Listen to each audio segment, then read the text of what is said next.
Using our imagination to transport ourselves to entirely new places is something that's usually relegated for children. But why does it have to be? Sally J. Smith asks the same question when she creates her astonishing fairy houses. And I know what you're thinking. It's not the Sally J. Smith, who is the current president of Buffalo Wild Wings Incorporated. The artist Sally J. Smith lives in upstate New York and creates wonderful, wonderful pieces of art using natural materials. Miss Smith, who grew up in Shelburne, Vermont, was given complete freedom to explore the hundreds of acres of woods that was near her rural home. Sally, hi. I was raised on Shelburne Farms. I don't know if you know where that is. Shelburne Farms is a unique location. It was a very, very unusual place to grow up. And also I grew up in a time when people kind of let their kids loose and let them, I think the term now would be free-range kids. Right, but we certainly grew up. My dad was an outdoorsman and a photographer, and he trained us early on to be resourceful and self-sufficient. So basically, nice. My parents trusted us to go out in the woods and play by ourselves for, the whole day without supervision.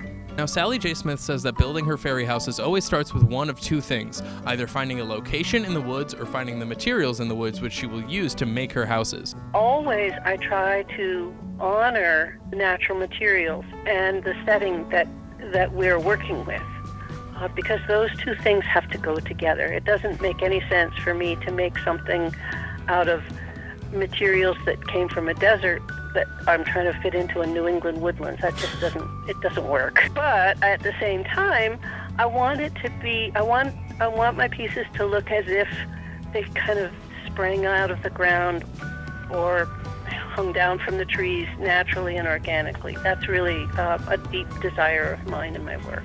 If you look in the human world of architecture, so much of what we use is straight lines and hard edges, and nature pretty much uses those as a last option. And so it's fairly easy to make houses and creations that have a natural organic feel to them if you're already starting with the natural materials to begin with, but also if you keep those design concepts in mind. So these fairy houses are mostly made from materials that Sally Smith finds in nature, with a few exceptions. And there is actually some controversy online. Some people think that Sally uses heavy digital manipulation in order to make her fairy houses really stand out. And this isn't the case. I promise you, I didn't use any digital manipulation on the videos I took today. And these fairy houses are absolutely astonishing. I encourage you to see them in person for yourself. Hi. You want to be interviewed?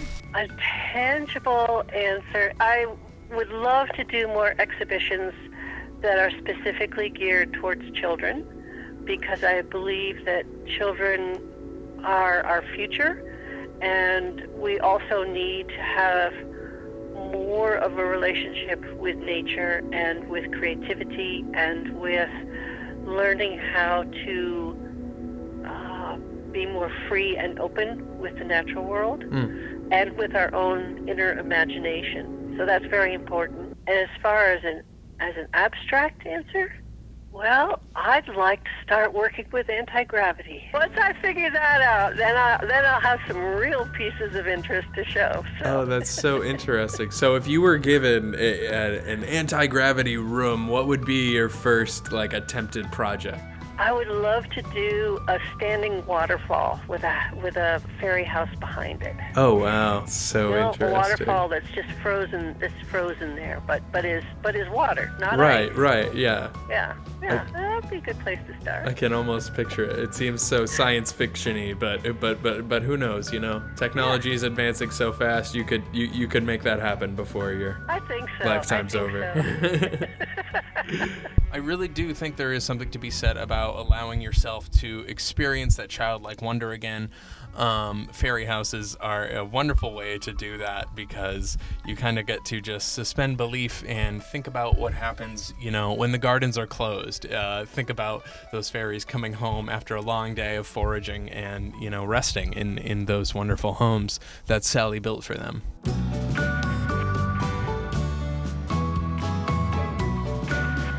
You're You're watching WMCT-TV.